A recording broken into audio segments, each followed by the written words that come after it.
30DYC, a yoga training system to create real and lasting results. And this video series is going to be bed yoga.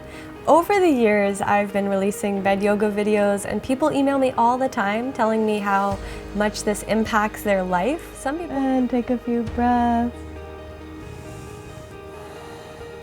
Pressing the feet away from you will go deeper into the stretch. You should feel this in the left hip if the left leg is on the bottom.